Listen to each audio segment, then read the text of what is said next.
Hey everybody, welcome. I'm Daniel G. Garza, and I miss our huh? intro. Hi, I'm Christian. Yeah, not the same I'm intro. Christian Ramirez. I really miss our intro. Not the I same think we may intro. have to talk to Kai for another intro. And welcome to Insightful, a movie review show where we look at old movies and look at them through a new insight. Try to find things that we missed the first time.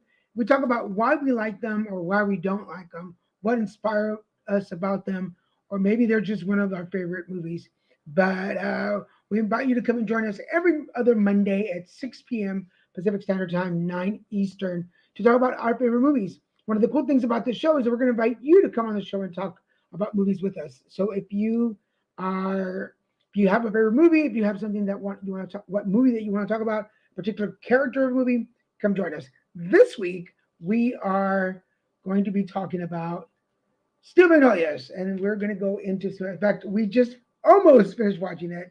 We were towards the end of. Pretty much so. I mean, we know she dies. Now we want to say before we start, spoiler alerts. In case you haven't seen Steel Magnolias, we're going to talk about the whole movie today. But by the way, it came out in the early 80s. I think you should have seen it by now. So just a little talk about Steel Magnolias. It's Steel Magnolias. Uh, it really on IMDb it talks about a young beautician newly arrived in a small Louisiana town finds work at a local salon where a small group of women share a close bond of friendship and welcome into their fold. So on IMDb, it really talks about Anel. Anel, which I so would not. I just don't. You don't think of her as one of the main characters because they really don't focus on her that much. They do. I mean, there is more to Anel, but I mean, her character development happens. It's just one of those crazy things where I wouldn't think IMDb would say. You think they'd just talk about the Southern women with a strong bond of friendship rather than this new beautician walks into town in the beginning. But she does open the movie. So we're going to start at the bottom. You'll see the names of all the characters, and I'm going to read you what it says online. This is from the Wikipedia pages. So it says Malin Sally Field is the mother of bride-to-be Shelby Eatonton, Julia Roberts, and as a, as friend Trudy Jones, who's Dolly Parton, fixes the women's hair for the ceremony. They welcome a helping hand from aspiring beautician Anel Dupoy de Soto, Daryl Hannah.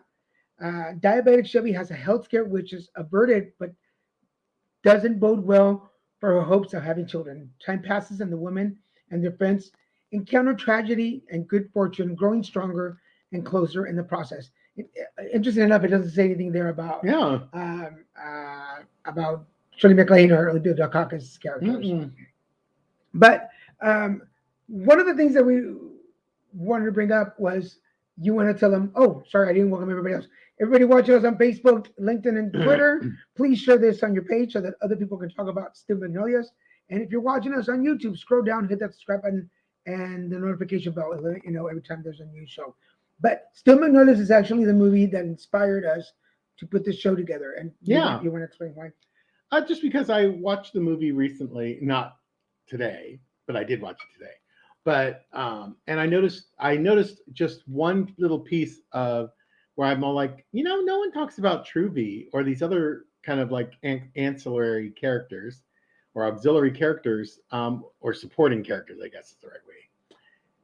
And there's a lot of story. Like I noticed a lot of little things with Truvy along the way, and I'm like, oh, there's like that could be interesting. And then Daniel just is like, that might be able to be a show where we take a different look at movies and then say everyone else does, because no one else really looks at the supporting characters off too often. And now to remind everybody, we just mentioned it, but Dolly Parton plays Truvy Jones, who owns the local beautician. She's the beautician. She owns the beauty salon. She's the beauty technician. And side note, in the play, everything happens at the salon. Yeah. In fact, the whole thing is centered on the salon. So it all revolves around there. Now, here's where the story starts about Truvy and the attention, why she got us our attention. If you notice in the movie from the beginning, Truvy is dealing with her husband and because that's the first part we see about her. She's dyeing the eggs for the He's Easter. supposed to be dyeing Easter eggs to help her out, getting them ready for the church Easter weekend, Sunday, egg hunt. And she walks in and he, like right away, she's like, Bud, there's more eggs to be done. He's just sitting down in a real, let's say he was sitting in a very lazy fashion in the living room watching something innocuous on TV that no one would watch normally. And he's all, well, we ran out of stuff. And she's like, well, then go to the store and get some more dye. Like, and you're kind of like, right from the start, you're like, okay, this is kind of dysfunctional. Like, ooh. Yeah. And it's interesting because Anel, the character that IMDb starts with, Daryl Hannah, is just it's her first moments walking into the home and the hair salon. The whole and that's how it started. gravitational pull that is Truby. Yeah. But then she has her son too, Joe. That comes a little later. But just a little. The first thing that I mean was catching our attention is that for our first introduction to Truby is that she's happy, like that the way her tone, like she always tries to have a smile on her face. She always, yeah. But then you see the connection with her husband, and you realize that he's not. He's a deadbeat husband. Right. He's unemployed, sitting on his ass, drinking beer, watching TV. That's all you really see of him until like quite a ways into the movie. And then he's like doing the rear drum brakes on his four-wheel drive, old four-wheel drive Ford Bronco. But you skipped the other interaction with them, the Christmas. Well, yeah, that happened right after. But I said I did skip over that. Chicopin Parish, which is the city or the town, I don't know, township that this all happens in, has their Christmas festival or holiday festival, as they probably call it now. And well, it's the South. They probably call it Christmas festival. And everyone's there. And Truby is, of course, working the church crab pot fry. I don't know what you call it. She's working the food thing for the church that she's making all the eggs for originally. And Shelby walks up and she's all, oh my goodness. And she's just being very positive and the big smile. And you got to get some of these made by good Christian women, blah, blah, blah, blah. And you just, again, there's her eyes don't smile. And I don't know if it's Dolly Parton is such a talented actress that she knew that, or whether this was just something, a good thing that happened. Well, okay, so that's let's focus on that because that's really the attention that we wanted to put on the movie. Truly, throughout the movie, has all these perfect one-liners. She has the answer for everything. She has wise words for everything. She has wise words, but she also has. She is always deferring negativity. Like if something starts to go a little south, she tries to control it and make it positive. Like, well, instead of focusing on that, let's focus on this. Or why don't you tell me about your new car instead of talking about whatever the negative thing we're going to talk about. She's like, it's almost like she's scared. Her character is so much negativity in her life already. She is unwilling to tolerate negativity anywhere else in her world. So if you notice in the movie, you'll see this repeating pattern where she's always the one to bring up the counterpoint or to bring up, let's not talk about this. Let's talk about this. Let's talk about this positive thing. Which, even if it's trivial, let's talk about it. And by the way, we want you to join the conversation. So if you are a fan of Steel Magnolias, if you watch Steel Magnolias, join in and tell us what you think about. Right now, we're talking about Truby. Truby Jones is the name of the character, but because we see so much of the negative in her own life, whenever she's away from her son and her husband, she puts on that smile. Well, yeah, like there's a line where she says, she makes the comment that, I don't look this. Beauty doesn't just happen. Yeah, it takes effort to. It takes effort to look this good, and she's not talking about the makeup and the hair, even though she's supposed to be. You realize if you look at her face and her eyes, Like she's talking about life. Like I put on this mask, I put on this smile to look good for everyone because she doesn't want them to know what's going on. She, I'd almost say it's like my mom's generation, which would be about right. About right. I think they're called the lost generation. Actually, I've been calling them, they're the parents of my parents are older. They're the parent. My parents should have been the parents of a boomer. So my parents are from the silent generation, which I can't explain why they were called that, but I remember I looked it up on TikTok and a guy outlined all these different generations. But it's very much so a mark of that generation. They are silent. Like they were taught, like women in particular, I think must have been taught no matter what's going on. One, divorce didn't exist, so you can't divorce your husband. So Truby's going to stick with her husband no matter what happens. And everything should be, you should never bring people into your mess. Your mess is for when you're home alone or with your spouse or with your whatever, with your family privately at home, you could be upset. But in public, you're smiling, you're happy, and all is good. And my dad did that. My dad was a master at that level of deception. Our home was in chaos, constant, horrific chaos. And he would always be the gregarious guy with a smile on his face, willing to do anything for anyone except his own family. So, not completely. Obviously, I wasn't living in a box on the street, but it's that mentality, that cover it up. She covers it up. But in the movie, if you look at her eyes and her facial expressions in between the smiles, you get glimpses of the frustrated, angry woman who's really there. Not angry, just angry, but controlling. Because that is control. Every time she tries to change the top, well, she doesn't try. She changes the top. She like forces it in. Because when she meets Anel and she's talking about her son, because during the movie, we're talking particularly about the part where Anel arrives at Truby's in the beginning, and the husband is taking off and they're screaming at each other. But then the son comes out and she's like, take out the trash. And he's like, I'm late. He goes, I can't, I'm late. And he's like, I'm late. And then she goes, this is Anel to the, she's replacing Judy. Hey, Charlie, welcome to the show. And her son goes, why'd you hire her? But the part that I was meaning, like when she tells that line to Anel, it takes effort to look this good. And then Anel goes, I can see that.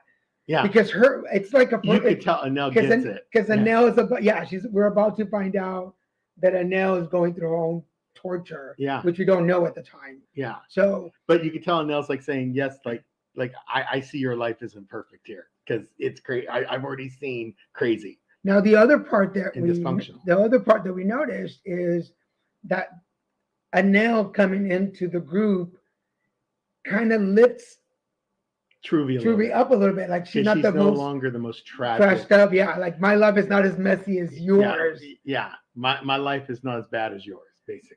But I particularly like the fact that we noticed today that every time the dialogue starts to escalate to tension, she takes it out. She brings it down. She completely knocks it down. Change it even if it's a 180 topic change, she will do it.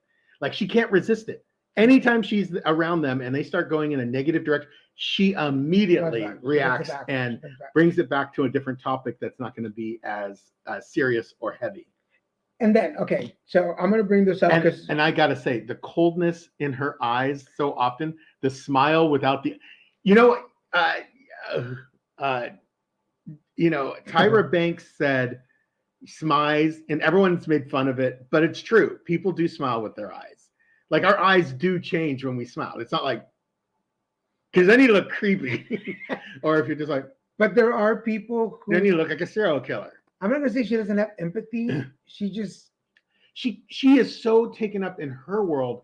Empathy's not even on the board. Like she can be empathetic, but she chooses not to be because she's so obsessed with her sorrow and dysfunction that's in her life.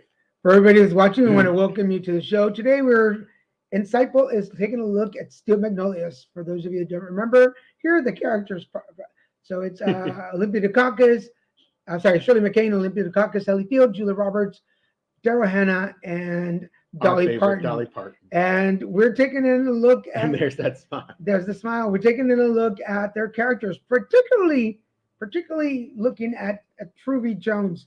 We both determined that Truvy was the more dysfunctional of them all, but we don't know her backstory. We really don't know. Like, we don't know where she said she grew up in Chicopin Parish, which is the township. She said she grew up there. She's never left there. So because she said that was another moment that you got to see her resentment, was that she basically, because she married her husband when she was 18, like right out of high school.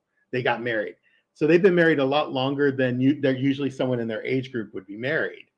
And so they had their son quite young, because he's pretty old in this movie too. Yeah. And she's not that old a character.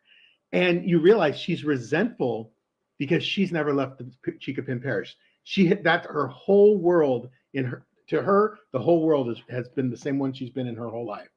A little southern town. Okay, so there's this one point that we both kind of noticed that she did this. Now, during the scene where it's the day of the wedding and she's fixing Julia Roberts' hair and Shelby's hair, and she's like, I've got candy, and she opens the door. And it's full of sweets. It was full. Now, can we say that Truvy has? She might she might use food or sugar addiction to offset her emotions when she's alone, when it's just her. Because that candy drawer, it's not in a public space. And her husband wouldn't find it because he never goes in the salon, and her son wouldn't find it because he wouldn't look for it. And again, it's candy. Who's looking for candy? But it's not just if you look at if you stop, full. It's not just candies. There's like sweets. Oh, like there's like whole packages of stuff, like whole it's not. Yeah, it's not like just hard candies. Like, a little bag of hard candy. No, it's a drawer. And then throughout, I don't know if they did this on purpose or not, but then throughout the movie, you see her eating cake at the wedding. She takes a piece of cake home, and then it's not for her husband; it's for her. And then at the Christmas party, she's eating cake again. So maybe this is where we want your conversation. Join in the conversation. Part of food addiction could be a sugar addiction, because sugar is like heroin. We change when we eat sugar. And then don't we, as addicts, sometimes deflate from the truth of things? Oh, because she tells Malin, when she says, "I hope your husband feels better." And she's like, well, he'll be fine, knowing perfectly that he wasn't sick. And Annelle knows too that he's not sick. He's just a lazy jerk staying home instead of being with his wife at a wedding and wedding reception. So the way she says it, like if you're really paying attention, it was different watching the movie from that perspective, like looking at Truvy and not caring about the other plot lines, because I noticed so much more. Yeah. Like I noticed the coldness in the eyes, like the smile without the smizing. Like it's hard to smile and not have your eyes look pleasant, but Dolly did it. Like the character, every time she smiled, almost it was just like, it's a smile. I can't even do it. It's a smile, but your eyes are cold, and I can't even do it because I look foolish. But because we're so focused on the action of the scenes, and what she says, the leads, and what she says, I hadn't focused on her look. And you're right. Whenever Truvy says something, and I love those characters that say things to move the scene forward. Yeah. But when she says these things, there's a little bit of, if you pay attention to the faces, there's a little bit of resentment in her look, or when somebody else is getting the attention, there's just that little bit of moment where. And there's also those moments. If you look at the other supporting characters, they react sometimes to when she tries to change it, when she interjects the positive. Oh, let's talk about this instead of focusing on the negative. If you notice it, like Olympia Dukakis' character, she's there's a few times that you see her react to what Truvy's doing, like why is she, like almost like why is she doing that? Like why does she always have to make it, everything has to be pleasant, everything has to be nice. But you could see it, but it's a flash. It's not. If you're not watching them and you're watching the leads, you will miss it. Because there's the scene in the beauty shop where they're talking about the day before and where they go skinny dipping. Oh yeah. And Malin Malin and Shelby are taking the conversation. and they're about to blow up at each other. And Yeah, I mean, if you've it's never watched the escalating. It's movie, you're escalating. like, ooh, and then all of a sudden, here comes Here comes Truby, and just Truby. like, tell us about the Oh, tell us about the best part of that is making up, the now. makeup sex. Now, And, oh yeah, about the makeup yeah, sectors, like, it's and been a- you could see it in her face that like that look that people that we all get when it's something like, oh, I wish I still felt that. I wish that still happened. Yeah. She had that a forlorn is I think is the right word for it. She had that forlorn look, like she misses that aspect of her relationship because she and her husband are way beyond that. They're way that makeup sex isn't even on their board, isn't even on their chessboard. It's like, So if you have any insights on Truby and what you think about her character, this is Dolly Parton's character, please chime in, or if you're watching this on replay, let us know what you think about that. One of the other things that I really like about this movie is the different versions of relationships that they show us. Because, for yeah. instance, And they're all in relationships. yeah, Even if their husbands aren't around anymore, they're still in. I just realized when you said that they're all in relationships. because we have Sally Fields, who's been married for a while, obviously with her 3 kids. Mm-hmm. You have Julia Roberts. But the 2 sons are actually quite a bit younger than Shelby. They look like they're much younger than her. While we're talking, I'm going to look up how old Shelby's supposed to be in the movie. Yeah. But I think she's like in her mid to late 20s. So Malin's in a marriage for a while with 3 kids. Shelby is about to get married, but she can't. She shouldn't have kids, which is really right. She shouldn't have kids. Not that she can't. Which is a certain strain in just that relationship. Yeah. Truly has been married for a long time with a son, but they're all dysfunctional.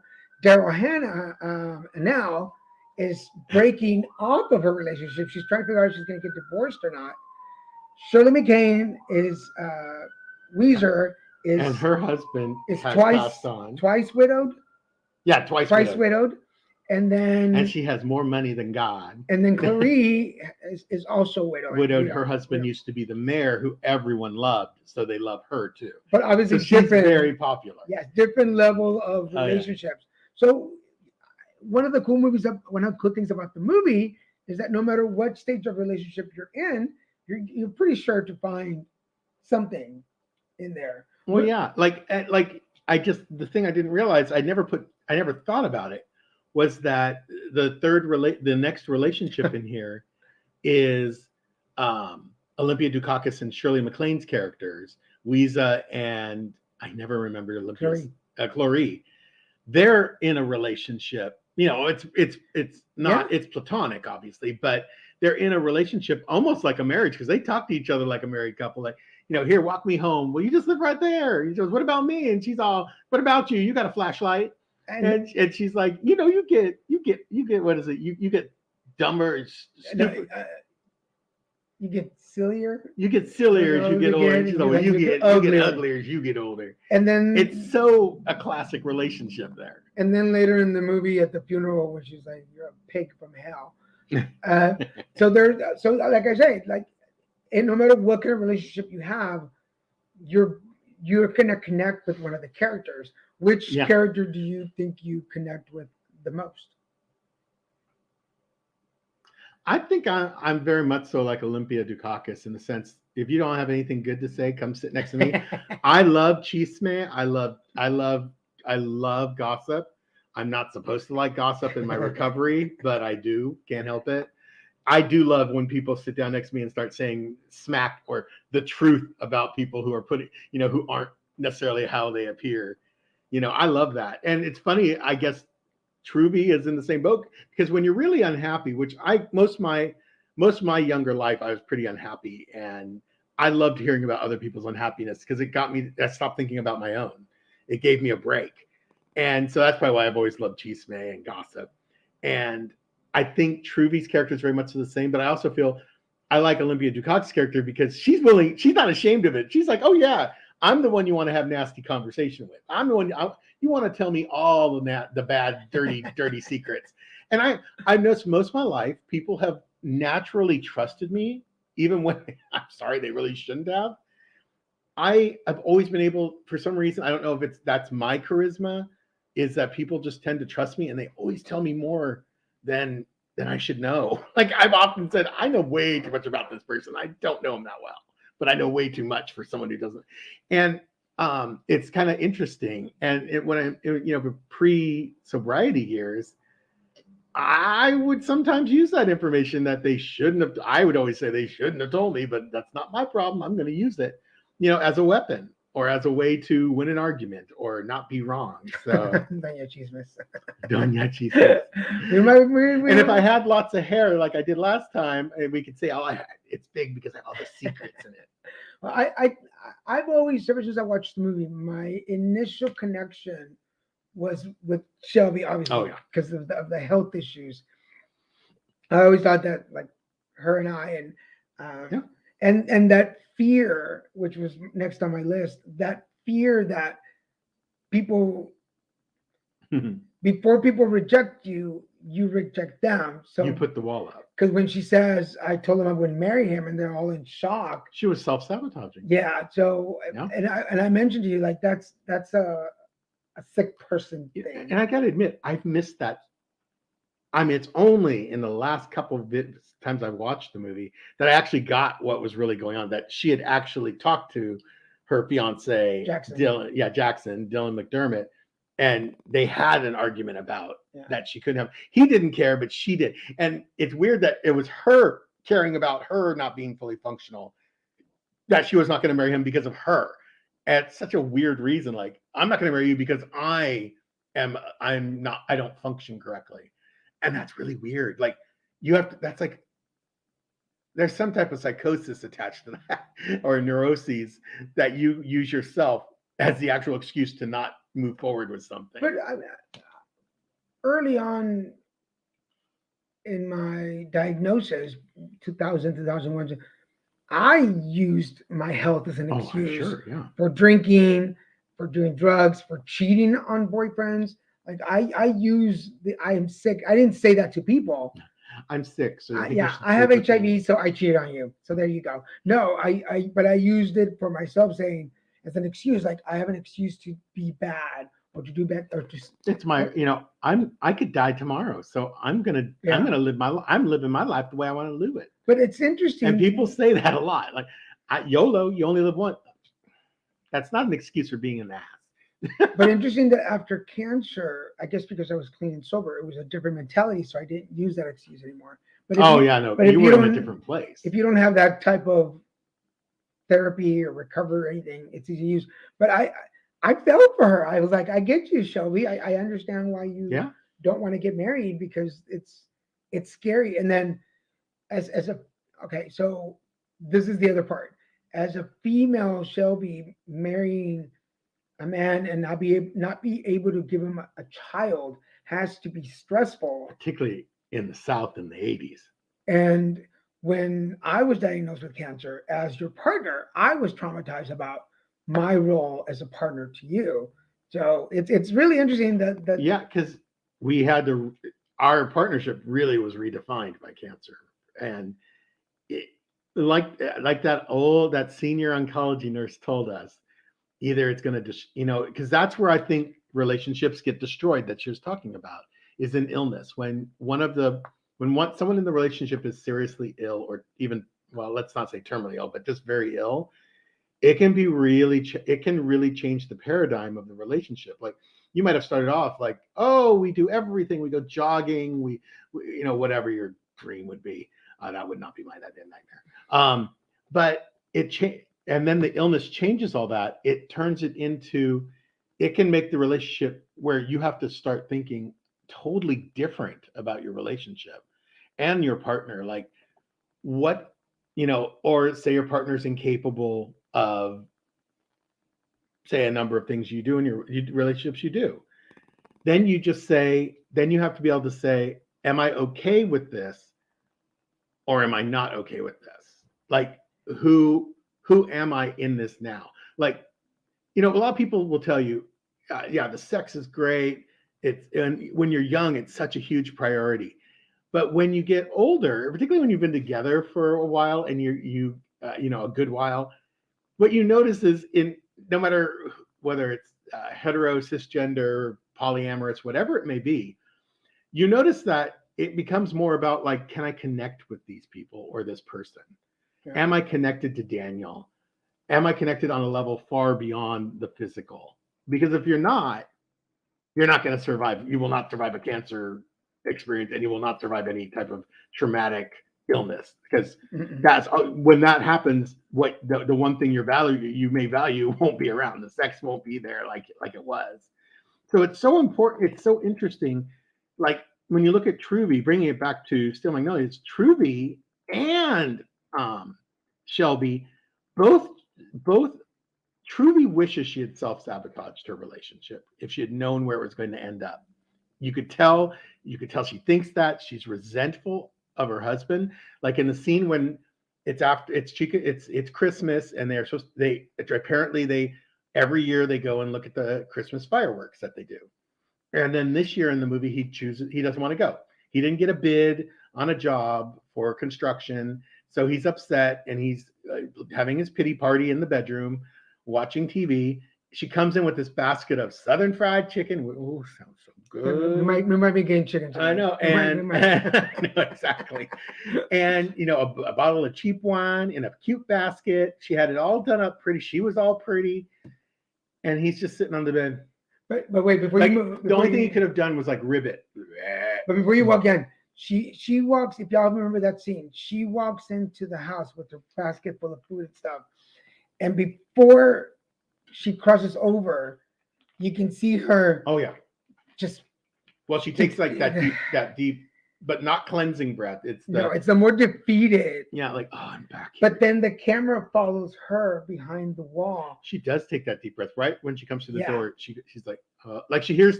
I think it's because she hears the TV in the bedroom. She's like, and then the moment she crosses the doorway, she's back up. She puts up the smile, like she puts on her fake smile, and I cannot do the dead eyes, but she puts on her fake smile, and she's like, and then she tries to.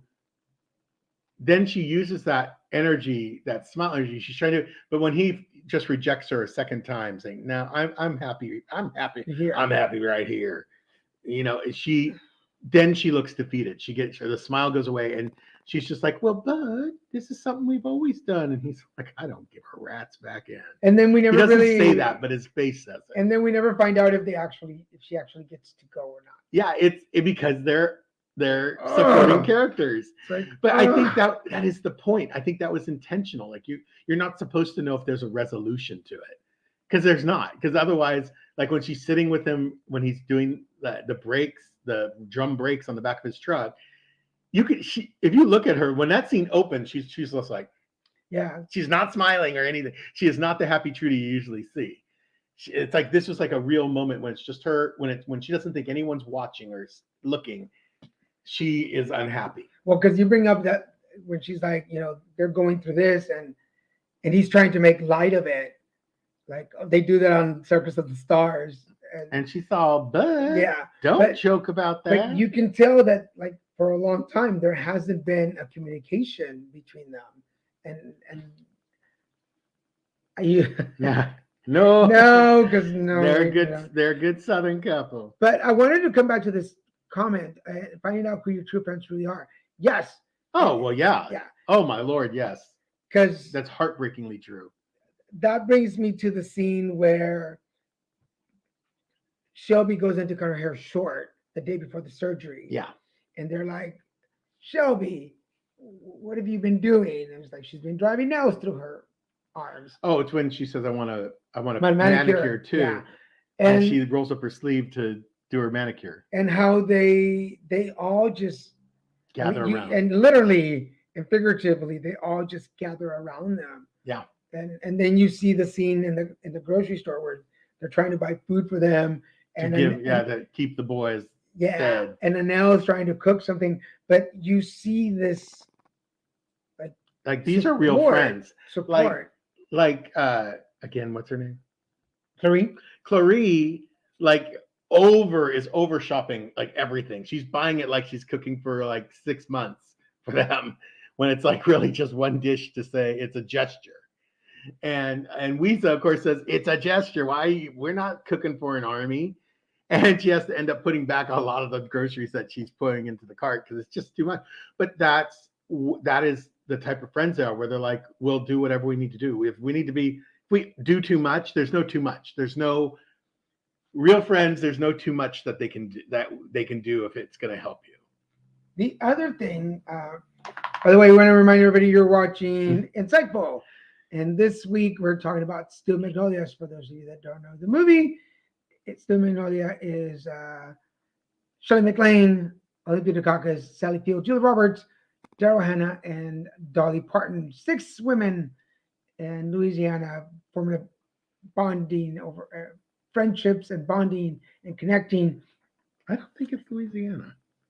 I think that's where the husband was from, Dylan McDermott. Remember, his family was a good old Louisiana family. Or no, they were Alabama. Alabama? I think you're right. And let me put on my really bad fake. I was going to say, all of a sudden we've developed. Oh shoot! I just forgot the part that I was going to talk about. Okay, I'll come back to that. But if you haven't seen the movie, about the friends surrounding each other. Yes, and it's about the decision. I was going to talk about decision because in that section of the movie, that scene where they're all and Annelle is doing the prayers. She's already pregnant at the time, but they kind of downplay it in that beginning. They do downplay the pregnancy because I thought today I was thinking, like, is she pregnant already at this point? But and they don't really talk about it either. No. Because all they discuss is that she became the choices. Super religious. Here's the choices, and I was talking about her choice between going to New Orleans and going out to a spiritual retreat, a religious church retreat, a religious church retreat, and those decisions in your life, which this movie has a lot of those moments. It's whether they give or not Annelle the job, whether Shelby's going to marry Jackson, whether they pull the plug when Shelby's dying, Annelle going away. Like everything is marked. I mean, I know it's life, but I was trying to highlight like a lot of our lives. We hit a lot of our lives are about crossroads. Yeah, and they're just like quick, go left or right, and sometimes we don't even expect them to happen, and just. Yeah, it's like I always think of crossroads because you can't go backward because you can't change the past. You can't help but keep moving forward whether you like it or not. So the only choices you have are go left or right. You'll still be going forward, but it's going to be go left or right. And that's those crossroads where you make those decisions that can really change the course of your life. Like for me, I always say if I had learned to speak Spanish, there was an opportunity decades ago when I was much younger, in my early 20s, that came up. That was I was going to be mentored and paid, and there is a fully paid like internship type thing with a very big motivational speaker in the late 80s, early 90s. And he loved me. We got along great, did a great interview. He wanted to hire me. Then at the very end, when he's all, you know what? Basically, it's a slam dunk. I want you. I want you on my team. I think you're going to be a great motivational speaker yourself someday. And I want to be able to pass this on to you because you're really talented. Then he goes, oh, by the way, I have to ask one. This is not a big deal, but I have to ask a question. Are you bilingual? And I'm not. And I had to tell him no. And he goes, oh. He goes, I require you to be bilingual in order to do this. So unfortunately, it's not going to work out.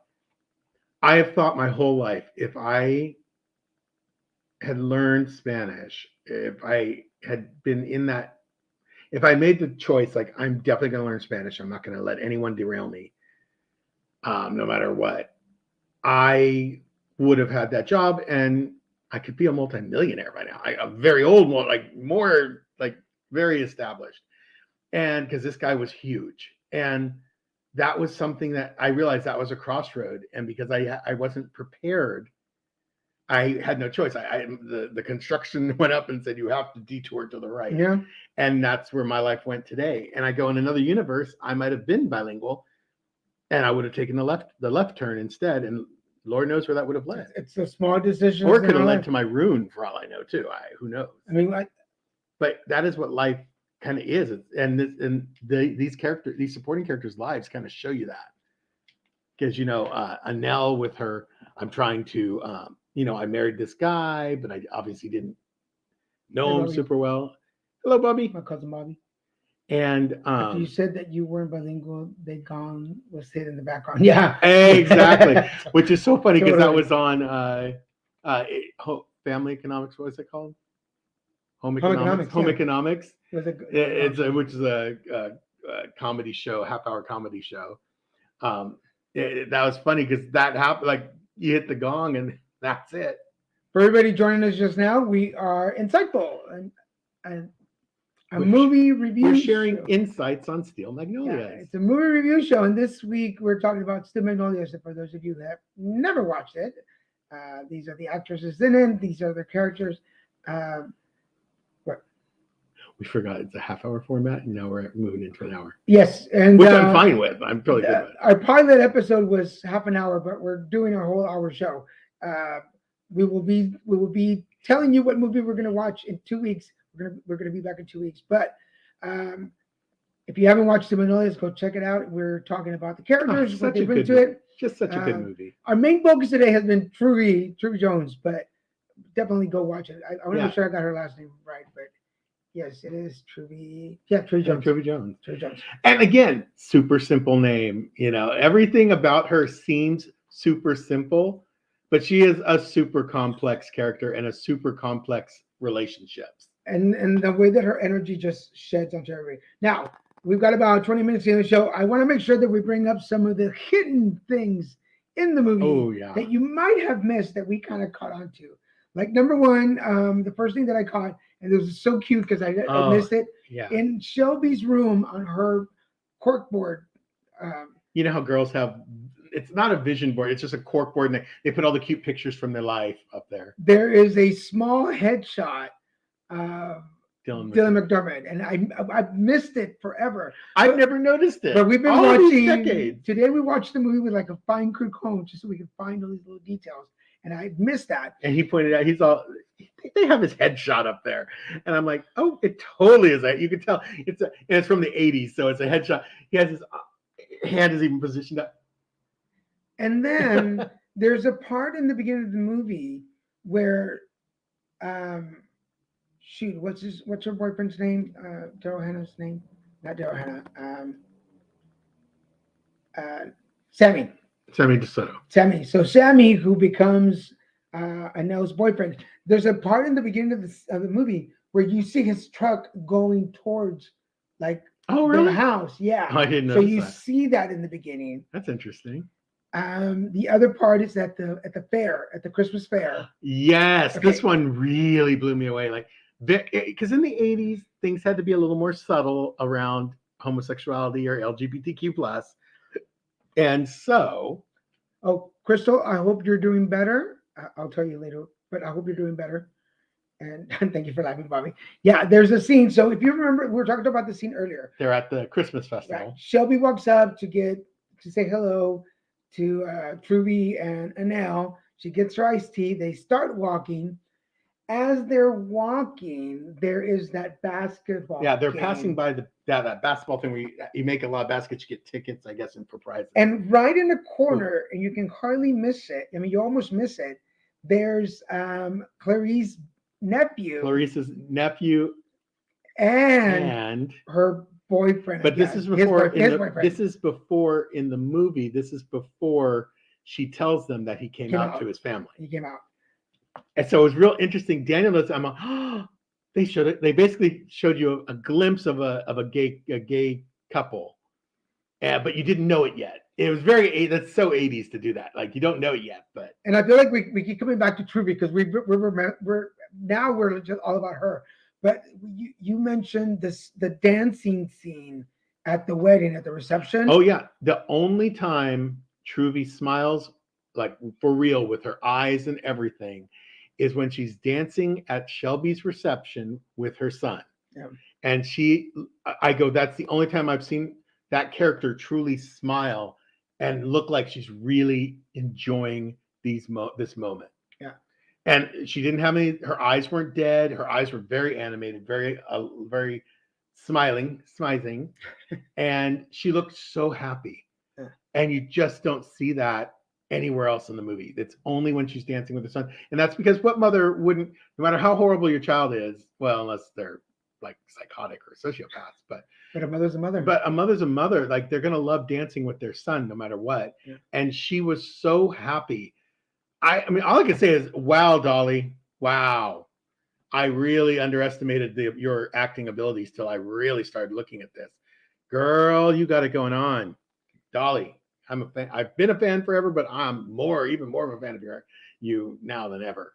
But there is, I mean, there's again, we've been so mesmerized by her character and just the way that she plays it. And good job. I mean, by the way, Dolly Parton's coming out with a new album, just in case you're a Dolly Parton fan. She also came out with 4 new flavors of her cake mixes. Yeah. So we need to go get those. Some of the quotes, you can't forget quotes in Stu Magnolias, and I've just looked up to make sure that I have some of them. Some of the best quotes from Stu Magnolia. I love the one about Spanx. Oh shoot! I just lost the page. I haven't let Dolly Parton's talking to Charisse, or not Dolly Parton. Clary and Truvy are watching this one apparently other wealthy woman who's kind of like tacky wealthy, no class, dancing with Truvy's son. And she's in this really tight-fitting dress, but she has a big bandage there because she got hit by a ball, which was mentioned earlier in the movie. They did a good job connecting that. But she's dancing, and she just has a big old booty, and she just looks terrible in the dress. Yeah, and she goes, I bet she spent $500 on that dress, and she isn't even wearing a girdle. And then Dolly goes, well, I haven't left the house without lycra on these thighs since I was 14 years old. And of course, Charisse goes, right. Were you going to say? No, go ahead. Go ahead, say it. You were brought up right. Well, you were brought up right. So here's some of the, but yes. And then they go, it's like 2 pigs fighting under a blanket, talking about her booty in this tight dress while she's dancing. Oh man, I just had the best page with Truby. Here we go. Because this is has him separated. And a lot of Truvy's quotes are her changing the subject. Oh yeah, here you go. Here, you want to hit something? Hit Clary. I actually have the shirt at home. I have the shirt. I hit Wizard Boudreaux. There's so much static electricity in the room. I pick up everything but boys and money. That's a Truby one. Oh, Sammy's so confused that he doesn't know whether to scratch his watch or wind his butt. And I'm just looking up the Truby one, so there it is. I haven't left the house without lycra on these thighs since I was 14. I did a pretty good job. I got that going down. When it comes to pain and suffering, she's right there with Elizabeth Taylor. That one I really don't get, but I guess Elizabeth Taylor had a rough life. She has had a rough life. We have to watch she's dead. But I have a strict policy that nobody cries alone in my presence. Now, that was an interesting scene, and I noticed something. I'd never really noticed that before. Because I go, the only reason she's saying that is because she's been in there so many times herself crying because she's so upset about her husband, her dysfunctional marriage, her dysfunctional relationship with her son. I finally put 2 and 2 together and got that she won't let anyone cry in there alone because that's all she's ever done. And she refuses to let anyone else suffer like she has in that space because that is her only space she has in the whole world that's hers. Because her husband doesn't come in there, her son doesn't come in there, only her and her clients. And otherwise it's just her. And Annelle, she's happy she let Annelle in because Annelle has a life that's a little more dysfunctional than hers. This has been one of my favorite quotes for the longest time. And I think I started quoting it right after I saw it. You know I love you more than my luggage. But that's from Clary. That's from Clary. Well, then I love my secret's out. I'm having an affair with a Mercedes-Benz. And that's Weezer. So what's your favorite? Oh, and then this line from Truvy is very telling. Go down. Stop. Right there. Pull it up a little bit. This line is super telling about Truvy and what we've been focusing on. She tells Annelle. Oh no, she tells Malin. Smile. It increases your face value. That is such a statement about her. Because like we said, we've been saying constantly, her smile is so fake and it's so insincere, but yet she believes it ups. No one wants to see her not smiling. No one wants to see her in her being real. So she always puts on that smiling mask, and she's basically telling Malin to put on that mask. Because we don't want to go negative, and that was her again trying to change a negative direction into a positive one. Yeah, I'm looking now for. Um, there has been, as far as I can tell, there's only been one remake of Steel Magnolias. Oh no! And the original Steel Magnolias, by the way, just I forgot to say this at the beginning. The original Steel Magnolias was filmed in 1989, and I miss saying this at the beginning. The writer is Robert Harlan, which is actually based on a true story, and the director was Herbert Ross.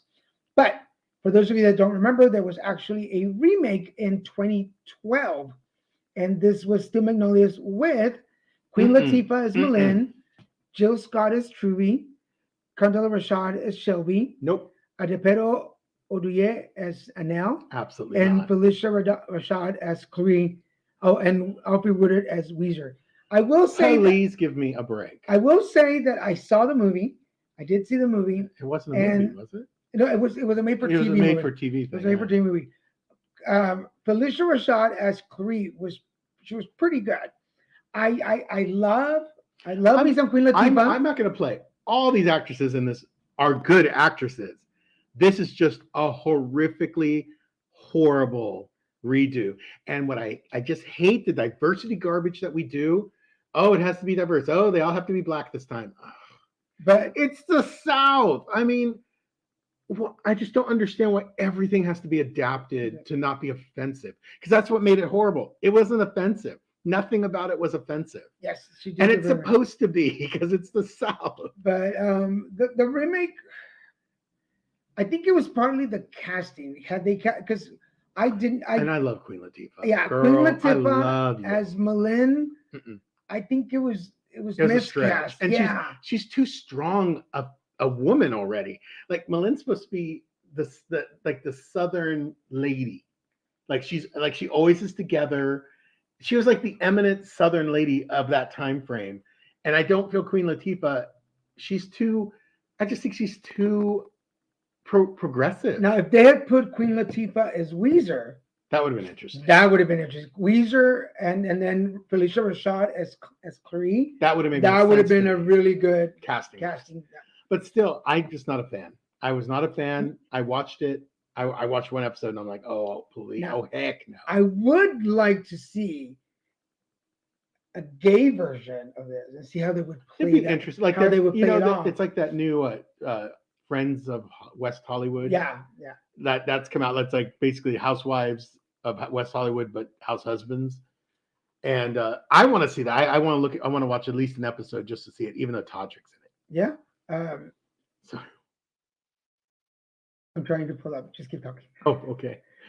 But even though Todrick's in it, and I'm not a big Todrick fan, just because of all the controversy and the not dumb, just poor decision making that he's done. But otherwise, I wasn't a fan. Like I said, the casting, like we kind of point out, the casting wasn't quite on, and it's just, I don't have anything against diversity, but when it's being crammed down your throat in something that was never meant to be diverse, that's when I find it's like, come on, guys, we're better than that.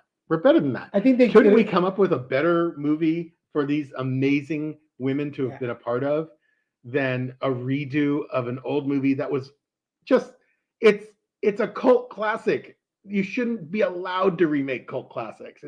It's never turns out well. I don't know of any cult classic that they've redone that's turned out great. Yeah. Just like I can't stand all the live shows of all these, they're doing the live airing of all these plays. Some of those are good. Okay. Rent you can do because Rent is Rent. And it's a diverse cast from start. It's amazing storyline. But there's so many that they've done that I'm just like, So before we run out of time, we're about 5 minutes before we want to, again, this is insightful. Today's show has been, we've been talking about Steel Magnolias. Remember, we're on every other Monday at 6 o'clock, 9 o'clock, until we get going, and maybe we'll bring it to a weekly show. But for now, we want to invite you. if you want to Be a suggest guest a movie, host. if you want to suggest a movie, yeah, here's the email address. Email us there. Email me. Tell me, hey Daniel, I have this movie I want to talk about, and we'll watch it. And then you, let me leave it up. You get to be a guest co-host on the show. You get to come on and talk about it. And Charlie had asked before, can we do? It's with us, not Yeah, on your own. you come and join us. You're a guest co-host. Charlie had asked, can we do a documentary? Yes, we can, as long as it fits into something. And so send it to us first so we can see. But any movie, if it has health issues, LGBTQ plus, if it has recovery, addiction, um, if the movie inspired you, motivated you for some reason, and we want to talk about it. I'm just trying to think. There's so many. Yeah. Now, next in the next episode, we are going to be talking Oh about yeah. Torch on Trilogy. In case you haven't seen it, this is uh, Harvey Feinstein's movie. So Harvey Fierstein, pardon me, Fierstein movie. If you have not seen it, this is from. Hold on, Oh my lord, I what, just had it. 88? I just had it right.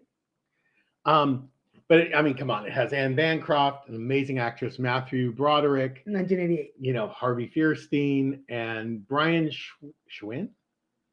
Kerwin. I remember Brian Kerwin's face. I just don't remember him. He never seemed as big as those other actors in this film. But it doesn't mean he wasn't. I just don't remember him clearly. Well, I'm glad you're enjoying it. Thank you. We want you to come back. So in 2 weeks from now, we're going to be talking about Torch on Trilogy. If you have not seen it, it's available on HBO, so go check it out there. And it is a really powerful film for the time it was made. Again, whenever you watch these older films, you got to remember, and if you're too young to remember, you got to just let go of today's judgments. Let go of what you think would be inappropriate or offensive by today's rules and standards. And just remember, in the 80s, things were really different. Things were very different. And they could say and do things that we couldn't even imagine doing. And interesting enough, Still Magnolias and Torch on Trilogy were only a year apart. Yeah. So, but we're going to check that out. So make sure you join us in 2 weeks. Follow us either on our personal pages, follow Little Mexican Productions Facebook page, and you'll get notices. If you're watching us on YouTube, make sure you scroll down, subscribe. That's the best way to get notified. And click the little bell. Yeah, whenever you get, you'll get notified of the horoscopes, Christian and Daniel show, Zodiacs, or Cardivo. We've got put it together. Live stream is back, so Saturday mornings, and then now Insightful every 2 weeks. And again, we're already talking about are we going to do this weekly or every 2 weeks? But this is the 2 we're going to see. We're still rolling out. We're looking for a theme song. If you're a composer, if your name is Kai Kalama, and even Kai and Ryan Kalama, if you happen to have those names, and you felt like coming up with a theme song for Insightful, which is insightful look at alternative views of movies. But yes, we would welcome your submission. So if you are, if you're Kai Kalama, if you're not Kai Kalama, or Ryan Kalama, we'd still welcome a song. We need a theme song for the show. So and it can't be licensed by anyone. It has to be licensed free. Yeah. But thank you so much for watching us again. The movie today has been Steel Magnolias. You kind of said that with a question. Steel Magnolias. What's scary is the two characters they're both gone. Olympia Dukakis passed away a few years ago, and that's just it's so crazy to think what a legacy, to have that type of film under your belt that people watch forever. It's like you never really go away. But we want to thank y'all for joining us. Oh, we have one more comment. Why don't you both make up a theme song and you both sing it? If we could, Charlie, we've already done it. If I were a musician or a singer. But we welcome you. We thank you for joining us. We'll be back in a couple of weeks with another episode of Insightful. Until then, thank you so much for watching. Bye. Thank you.